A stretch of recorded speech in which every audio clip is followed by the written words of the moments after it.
Hoje em dia você tem livro gratuito em PDF, gente.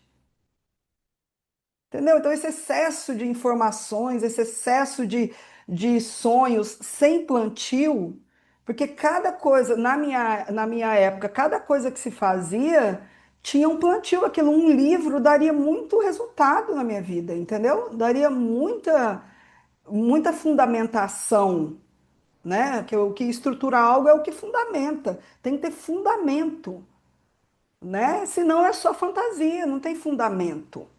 Tudo é como a gente constrói, é causa e efeito, é semente e colheita. Enquanto essa ficha não cair, não tem como estruturar nada, tá? Então, quando uma pessoa, sei lá, resolve ser advogada, né? Então, ela leu um livro e viu lá uma advogada e blá, blá, blá, e ela sonhou com aquilo. Se ela ficasse só no livro e no sonho, ela vai ter que fazer uma faculdade de direito e passar na OAB para ser advogada, para concretizar aquilo ali. Você está entendendo?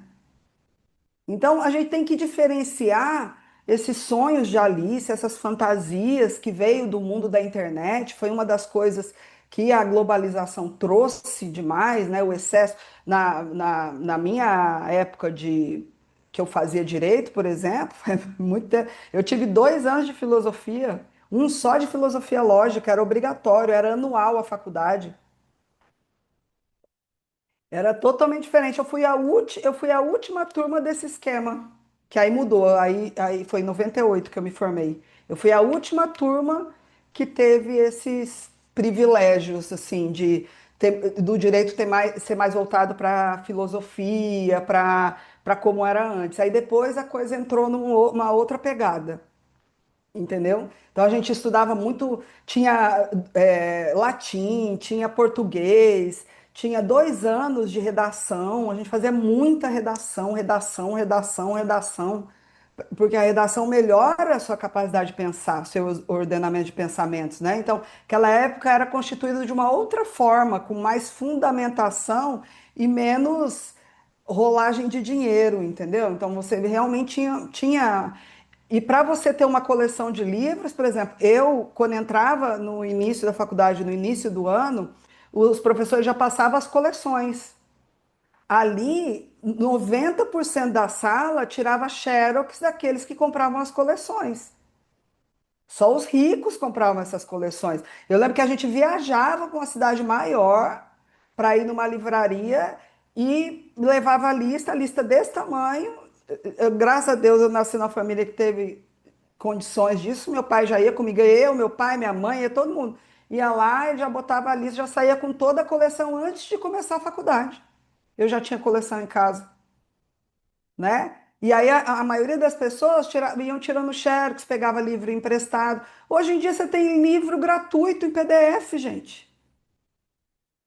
Entendeu? Então esse excesso de informações, esse excesso de sonhos sem plantio, porque cada coisa, na minha época, cada coisa que se fazia tinha um plantio. Aquilo, um livro daria muito resultado na minha vida, entendeu? Daria muita fundamentação, né? Que o que estrutura algo é o que fundamenta. Tem que ter fundamento, né? Senão é só fantasia, não tem fundamento.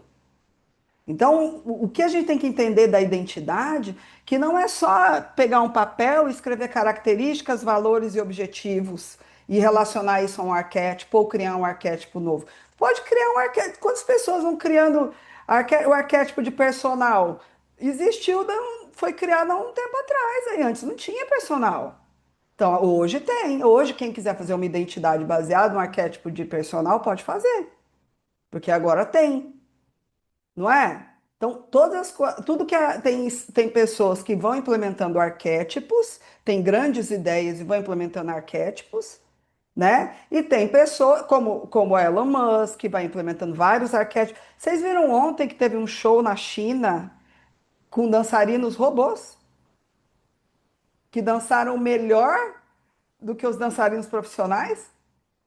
Meus amores, o que uma máquina puder fazer, você já se reinvente, viu? Você já se reinvente.